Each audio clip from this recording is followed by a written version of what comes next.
কি রে, তারা দেখছিস বুঝি বাইনোকুলার দিয়ে? তা দেখা যাচ্ছে? হ্যাঁ, তবে তারা নয়, ঝর্ণা। সে কি? ফ্ল্যাটের ছাদ থেকে আমি তো শুধু কারেন্টের আর কেবিলের তার দেখতে পাচ্ছি।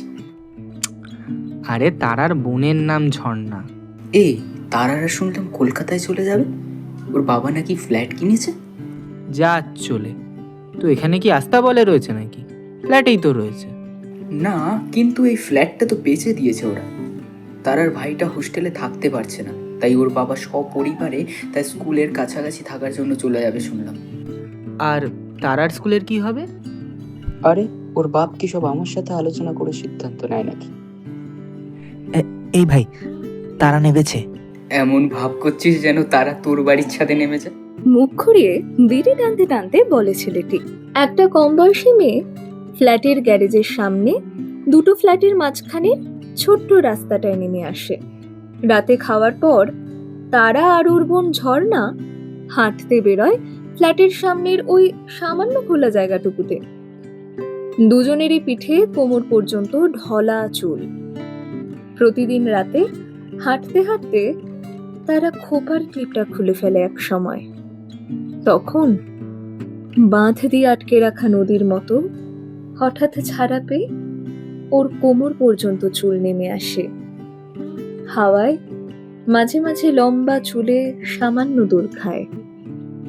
গোগো খাওয়ার পর নিয়ম করে এই দৃশ্যটুকু দেখবে বলে কান এসে দাঁড়ায়।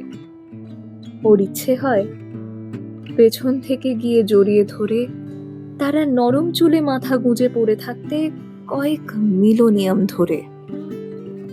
এমনিতে তারা কম করে বছর দুয়েকের বড় ওর থেকে, তবু নেহাত দেখার জন্য কোনো তুলাদণ্ড লাগে না। তাই রুটিন করে কিছুক্ষণ পর ওদের বাবা রণজিৎ দত্ত হাঁটতে নেমে আসেন মেয়েদের সাথে। তখন আবার গোগো নিজের ঘরে চলে যায়। রণজিৎ উদ্দীপ্তনাথ কর মেমোরিয়াল বয়েজ হাই স্কুলের ভূগোলের শিক্ষক।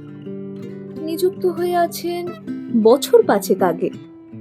সেদিন থেকেই দত্ত পরিবারের তেঘরিয়ায় বাস। তেঘরিয়া খানিকটা শহর, কিন্তু কলকাতা স্পটলাইট পেয়ে যায় বলে লোকের ঠিক নজরে আসে না। নাম? গৌরব গাঙ্গুলি। বয়স? 36+। আগে কোথাও দেখিয়েছেন আপনার সমস্যাটা? হ্যাঁ, এখানেই। প্রেসক্রিপশন আছে সঙ্গে? গোগো হাত বাড়িয়ে প্রেসক্রিপশনের ফাইলটা এগিয়ে দেয় মহিলার দিকে। তিনি পুরো চশমার কাঁচ দিয়ে একবার গোটা কেস হিস্ট্রিটা দ্রুত চোখ বুলিয়ে নেন। চটপটে ডাক্তার। ঘরের দেওয়ালে কয়েকটা অয়েল পেন্টিং আর জল রঙের কিছু কাজ টানানো। একটা মি টু মুভমেন্টের পোস্টারও ঠিক ডাক্তারের মাথার উপরেই ঝুলছে। মাঝখানে একটা বিশাল বড় টেবিল ছাড়া চোখে পড়ার মতন তেমন কিছু নেই ঘরে। টেবিলের উপর একটা ছোট nameplate, doctor Dutta, general physician এবং যৌন রোগ বিশেষজ্ঞ, MBBS and MD, gold medalist. টেবিলে কয়েকটা পেপার ওয়েট এবং অনেকগুলো ট্যাবলেটের ফয়েল ছড়ানো ছিটানো। এসির ঠান্ডা হাওয়ায় একটু শীত লাগলো গুগুর, সঙ্গে একটা ইতস্তত বোধ কাজ করছে। ডক্টর দত্ত চশমার ওপর দিয়ে শিয়াল পণ্ডিতের মতো তাকিয়ে বললেন, লোকে যে চারপাশে ব্যানারটা নিয়ে চিৎকার করে মরছে পার্সোনাল হাইজিন নিয়ে, তা আপনাদের কি কানে যায় না? না মানে, এবার কি আপনার বাথরুম আর বেডরুমের দেওয়ালে লিখতে হবে ওসব কাজের পর হ্যান্ড ওয়াশ দিয়ে হাত ধোয়ার কথা? মা, এই প্যাকেটগুলো তো আপনি ছাড়াননি। আসলে আমি বড্ড ব্যস্ত হয়ে পড়ি তো ওই সময়। আমার বউ আমাকে মনে করায়, তাই ও যেদিন মনে করায় না সেদিন আর। আপনাদের কথায় কথায় বউয়ের নামে দোষ দেওয়া ছাড়া কাজ নেই? না না, সেরকম নয়। এই থামুন আপনি। এখন তো হাসপাতালের বাইরেও ফ্রিতে পাওয়া যায়, তাও প্যাকেট ছাড়াতে আসতো আলসেমি। গোগো আর কিছু বলে না, লজ্জায় লাল হয়ে মাথা নিচু করে। আগামী 1 সপ্তাহ সেম মেডিসিন চলবে। আর আপনি দয়া করে অফিস যাওয়ার সময় যতই ব্যস্ত থাকুন, ওআরএসটা প্যাকেট ছিঁড়ে বোতলে করে নিয়ে যাবেন। এরকম ডায়রিয়া এতদিন লাস্ট হওয়ার কথা নয়। আর টয়লেট ইউজের পর হাইজিনটা ম্যান্ডেটরি। গুগু অপেক্ষা করছিল। এইবার ফাইল আর পুরনো ওষুধের প্যাকেটটা নিয়েই একরকম দৌড়ে বাইরে চলে গেল। ডাক্তার তো নয়, যেন স্কুলের হেড মিস্ট্রেস। আসলে সমস্যাটা হাইজিন নয়। কিছুদিন আগে গুগুর একবার জ্বর এসেছিল। ওর বউ তারা ওকে একটা অ্যান্টিবায়োটিক দেয়, কিন্তু হিতে হয় বিপরীত। হসপিটালেও ছিল কয়েকদিন। তার মাসখানেক পর থেকেই খাপছাড়াভাবে লুজ মোশন চলছে। সেটা আর ডাক্তারকে বলার সাহস হয়নি, যা দিমাগ। পার্কিং স্লট থেকে বাইকটা বার করে বাড়ি মুখ হলো গুগু। আজকাল যেন বাড়িতে থাকতে কেমন মন সায় দেয় না। কিছুদিন আগে পর্যন্ত সারা দিনের কাজের পর যে মানুষটিকে দেখার জন্য সবচেয়ে বেশি ব্যাকুল হয়ে পড়ত, তার উপস্থিতি কেমন যেন সংশয় এনে দাঁড় করায় এখন। তার চেনা তারা বদলে যাচ্ছে। আসলে মানুষ যখন মাঝে মধ্যে প্রেমে পড়ে, তখন সবকিছু ভয়ঙ্কর অন্ধের মতো লাগে। তারপর একদিন সেই প্রিয় রসগোল্লা খেলেই গা পাকাতে শুরু করে। কিছুদিন আগের ঘটনা। তারা হঠাৎ মোবাইলটা খোলা রেখে বাথরুমে চলে যাওয়ায় একটু ইতস্তত বোধ করে গুগু মোবাইলটা দেখছিল। স্ক্রিনে একটা মেসেঞ্জার চ্যাট খোলা, গোটা কয়েক হার্ট আর কিস ইমোজি। ওপরে লোকটার নাম সৌভাতৃত্ব, মানে ওখানে তো তাই লেখা ছিল। তারপর আর খুব একটা স্ক্রোল করে দেখেনি গুগু। পরে স্টপ করে দেখেছিল লোকটার বাড়িতে বউ আর একটা ছোট্ট ছেলে আছে, একটা ব্যবসা আছে, মোটের উপরে পয়সাওয়ালা লোক, দেখতে শুনতেও খারাপ নয়। কথাটা যখন তারাকে বলতে গেল, তারা কেমন যেন একটা ভাবে ব্যাপারটাকে অস্বীকার করে এড়িয়ে গেল। চ্যাট দেখতে চাইতে দেখালো, কিন্তু তখন সব ক্লিয়ার করে দিয়েছে। তারপর থেকেই গুগুর কেমন যেন মনে হচ্ছে কোনো কিছু ঠিক নেই। কিন্তু যতই হোক, তারাকে ভালোবাসে সে।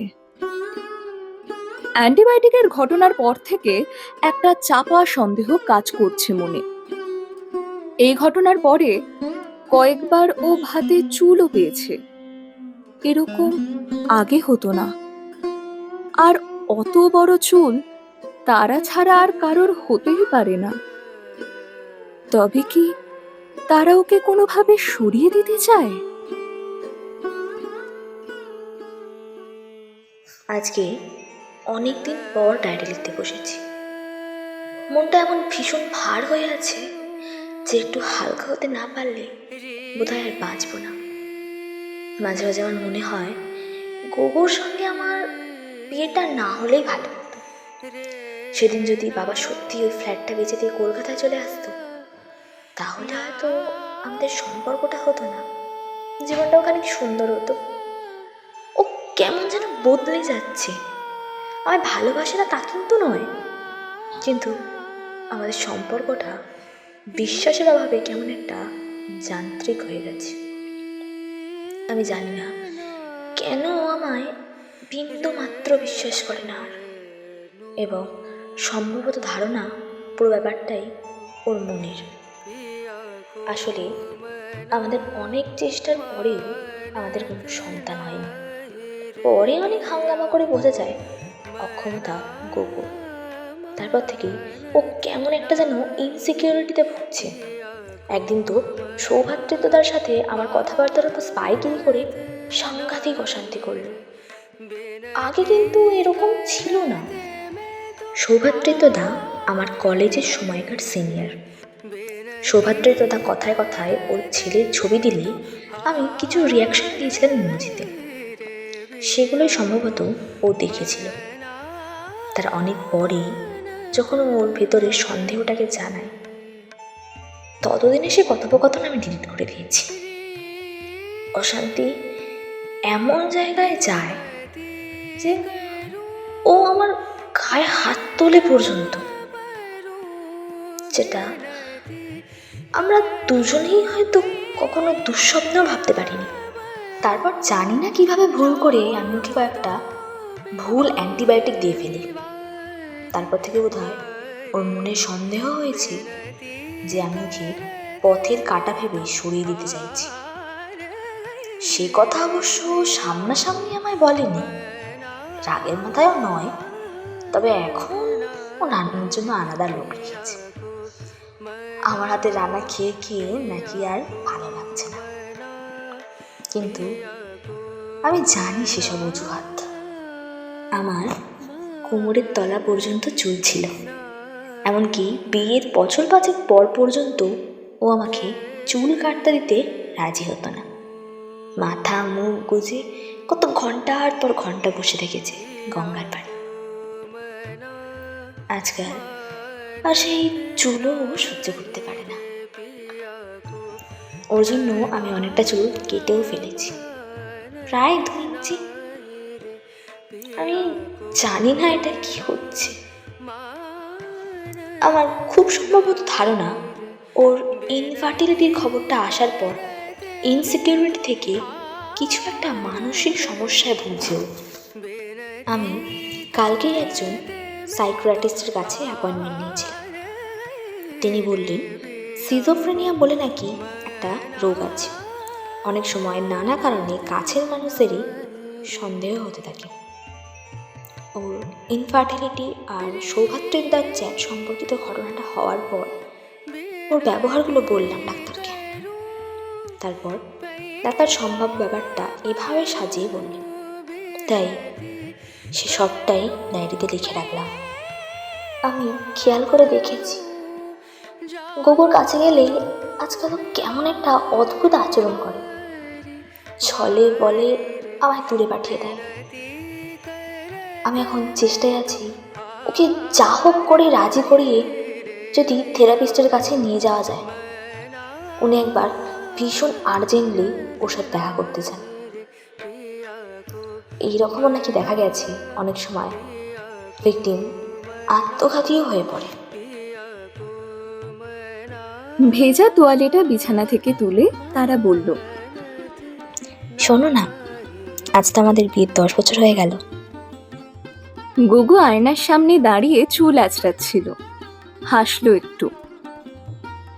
বাবা, তোমার সাথে আমিও বুড়ো হতে চললাম। তারা পেছনে এসে দাঁড়ায়। বুড়ো বলছো?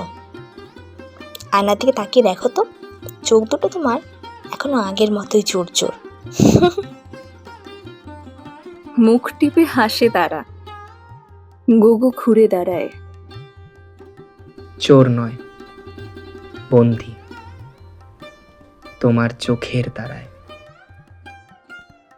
তারা হেসে বলল, এই কথাগুলো আগেও বলেছিলে, সেই প্রথম রাতের পর। তখন তো সত্যি ভাবতাম তুমি স্বপ্ন। গুগু ধীরে ধীরে কাছে এগিয়ে এলো। তারা ফিস ফিস করে বলল, আর এখন? গুগু এক মুহূর্ত চুপ থেকে শক্ত হাতে কোমর জড়িয়ে ধরে তারার। এখন ভাবি স্বপ্নটা এখনো ভাঙেনি। গুগুর পায়ের পাতার উপর পা রেখে দাঁড়ায়। তোমার অফিসের সাদা জামায় কিন্তু সিঁদুরের দাগ লেগে যাবে। তাহলে কি বলতে চাও, জামা খুলে আসবো? তারা আলিঙ্গন ছেড়ে লজ্জায় বেরিয়ে আসতে চায়। গুগু তারার কবজি দুটো এক হাতে চেপে ধরে। তারা কিচ্ছু বলে না, শুধু গুগুর নাকে নাক ঠেকায়। নিঃশ্বাস ছুঁয়ে যায় গুগুর গাল। মুহূর্তটা থেমে গেল নরম নীরবতায়। তারপর 2 জোড়া ঠোঁটও ছুঁয়ে ফেললো একে অপরকে। নিঃশব্দ প্রতিজ্ঞা। ভালোবাসা এইভাবে উচ্চারণ হয় শব্দ ছাড়াই, কেউ কাউকে থামায় না। ক্রমে গুগু বুঝতে পারে কিছু একটা গন্ডগোল হচ্ছে। খাদ্যনালীটা যেন জ্বলে যাচ্ছে।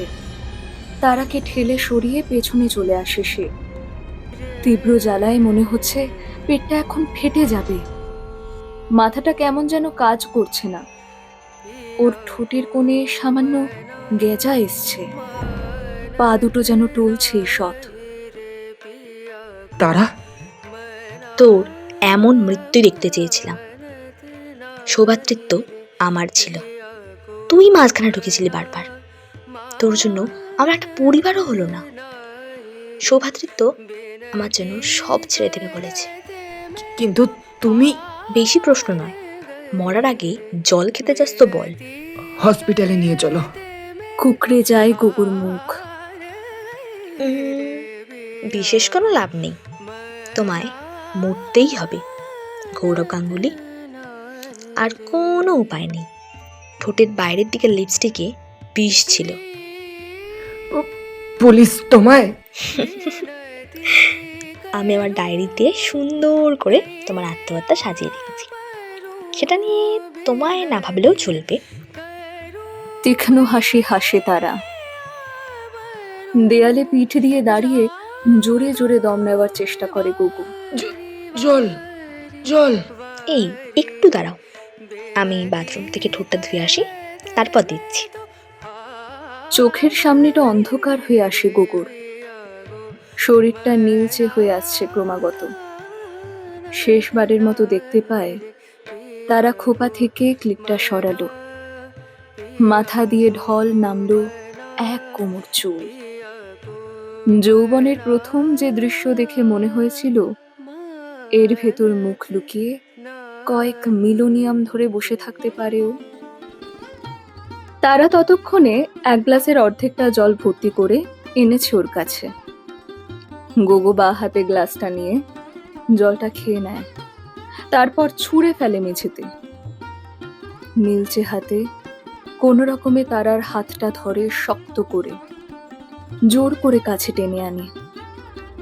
ডান হাত দিয়ে ঢলনামা লম্বা চুল পেছন থেকে টেনে সামনে নিয়ে আসে।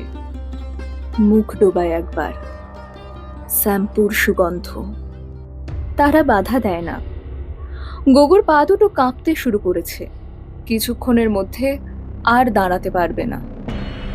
হঠাৎ শক্ত করে চেপে ধরে লম্বা চুল, আস্তে আস্তে পেঁচিয়ে দেয় তারার গলায়। তারা ছটফট করে ওঠে, কিন্তু গায়ের জোরে কুলায় না যে গোগোকে ছিটকে বেরিয়ে যাবে। আস্তে আস্তে কয়েক পাক চুল শক্ত করে ওর গলায় বসে যায়। ছটফট করতে করতে তারা বুঝতে পারে ওর দম বন্ধ হয়ে আসছে। অচেনা স্বপ্নেরা তবু খুঁজে যায় জীবনের শেষ সীমানায়। আছে কি দেখা বাঁচার ঠিকানা ঠিকানা? আরো একবার চলো ফিরে যাই, পাহাড়ের ওই বুকেতে দাঁড়াই, আকাশের হাত ছানিতে সারাদিন কি হবে না ভেবে।